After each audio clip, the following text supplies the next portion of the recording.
मुठी कबाब।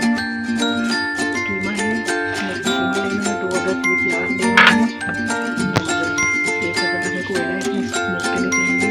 ये है बेसन, कचरी पाउडर कीमा को गलाने के लिए, साबुत धनिया है 2 टेबलस्पून, 1 टेबलस्पून जीरा है, नमक,